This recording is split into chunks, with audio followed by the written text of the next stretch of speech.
আসসালামু আলাইকুম, সবাই কেমন আছেন? আমিও আল্লাহর অশেষ রহমতে ভালো আছি। তো দেখতেই পাচ্ছেন একটি কেক ডেকোরেশন করছি। এই কেকটি হচ্ছে আমার মেয়ের জন্মদিন ছিল গতকাল 12ই মার্চ। তো আমার মেয়ের জন্মদিন উপলক্ষে আমি কেকটি বানিয়েছি। যেহেতু রমজান মাস, তো আমি কাউকে ইনভাইট করিনি।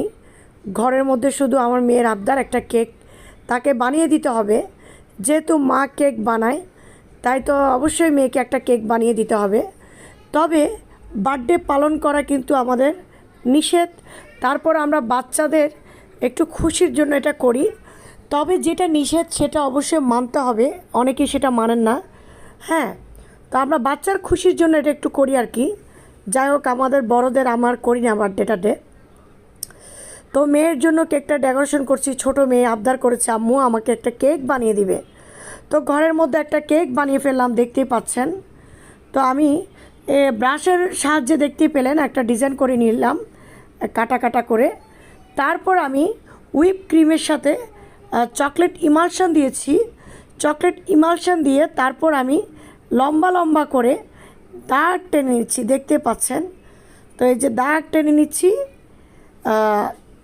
দেখবেন হয়তো বা ডিজাইনটা মনে হবে যে কি দাগ কাটছি। আসলে আমি একটা কথা বলি, আমি এর আগেও বলেছি যে প্রত্যেকটা ভিডিওতে আমি ডিজাইনের ক্ষেত্রে কেকের এতটা এক্সপার্ট না ডিজাইন।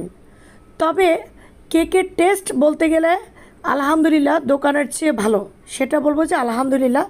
তবে আমি অতটা ডিজাইন পারি না, হয় না, যেহেতু আমার হাত কাঁপে। এটা আমার অনেক আগে থেকে, আর হাত কাঁপলে ভালো ডিজাইন করা যায় না। তো দেখতে পাচ্ছেন আমি লম্বা লম্বা করে দাগ টেনে নিলাম। এখন একটি কাঠির সাহায্যে আমি একটু আবারও দাগ টেনে একটা ডিজাইন করব। একটু খেয়াল করলে বুঝতে পারবেন। এই যে দেখুন, এটাকে কি বলে, মাকড়সার যে স্পাইডারম্যানের যে একটা ইয়ে থাকে না, ওই রকম আর কি। তো দেখেন, খারাপ লাগবে না, সিম্পল ডিজাইন করছি। যেহেতু কেউ আসবে না, গেস্ট নেই, বাসায় খাবে, আর রমজান মাস সময় নাই। রমজান মাসে একটু সব কিছু নামাজ কালাম কোরআন শরীফ পড়তে হয়, তাই একটু সিম্পলের মধ্যে কেকটা বানাচ্ছি।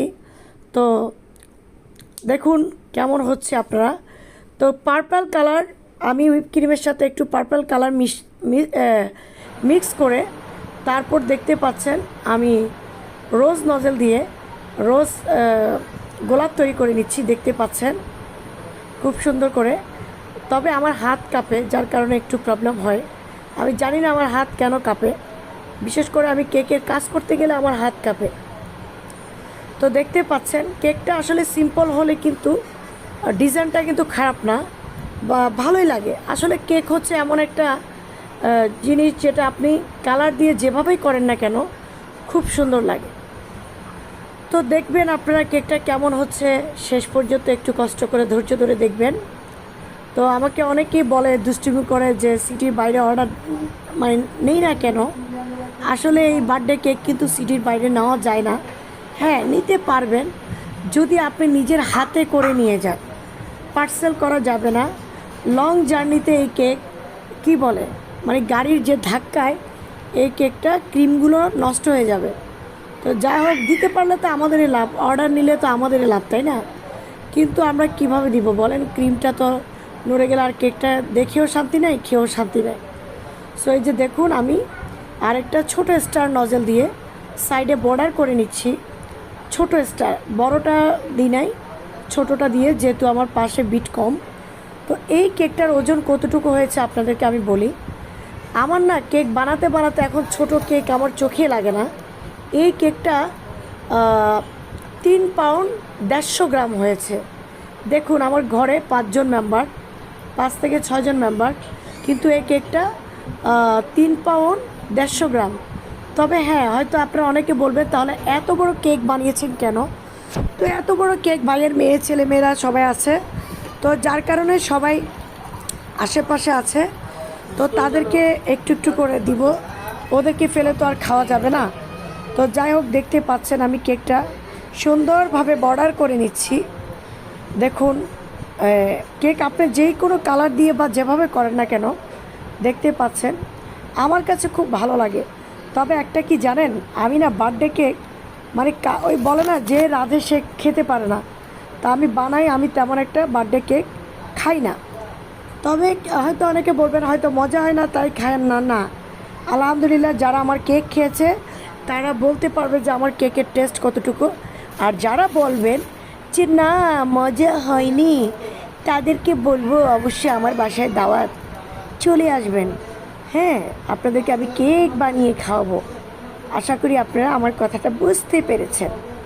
তো দেখতে পাচ্ছেন আমি উপর দিকে একটু বর্ডার করে নিচ্ছি, জায়গাটা একটু খালি দেখাচ্ছিল, তো খালি দেখানোর কারণে এই জায়গাটা আমি বর্ডার করে নিচ্ছি। দেখতে পাচ্ছেন সাইডে খুব সুন্দর করে বর্ডারটা দিলেও খুব ভালো লাগে। একটু খেয়াল করবেন আপনারা বর্ডারটা দিলে কেমন লাগে, আপনারা জানাবেন কেকটা কেমন হয়েছে অবশ্যই।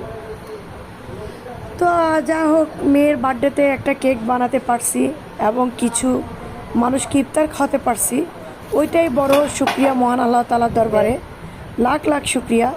তো লেখাটা তো আমার টোটালি বললাম না, আমার একটা ভাইরাস, হাত কাঁপাটা একটা ভাইরাস, যার কারণে আমি হ্যাপি বার্থডে টু ইউ যেটা লিখলাম সেটা আমি আপনাদেরকে দেখালাম না, কারণ আমার হাতে একটা ভাইরাস, বললাম না হাত বেশি কাঁপে। তো নামটা আমি অফলাইনে ক্যামেরা অফ করে নামটা লিখে নিলাম হ্যাপি বার্থডে টু আয়রা। তো অবশ্যই জানাবেন আমার কেকটা। তারপর সুইট বলও দিলাম, কিন্তু আমার মেয়ে সুইট বল খুব পছন্দ করে, আমার মেয়ে কেকও পছন্দ করে। আমার ছেলে এতটা কেক পছন্দ করতো না, কিন্তু মেয়ে করে আলহামদুলিল্লাহ, ওর জন্য কেক বানায় সার্থক, ও কেক খায়। তো দেখতে পাচ্ছেন আমার কেকটা হয়ে গেল। তো প্রিয় ভাই বোনেরা, আমার কেকটা কেমন হলো অবশ্যই আপনারা কমেন্টস করে জানাবেন। তো আপনারা দেখুন যে অতটা ডেকোরেশন কিন্তু ভালো হয়নি, তবে খুব মজা হয়েছে, ওইটা না বললেই নয়।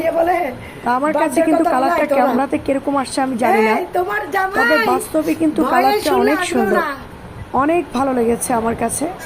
তবে হ্যাঁ, যারা বলবেন যে আপু আমি খাবো, অবশ্যই অবশ্যই দাওয়াত রইল, আমার বাসায় চলে আসবেন, আমি আপনাদেরকে খাওয়াবো। ভালো থাকবেন, আল্লাহ হাফেজ।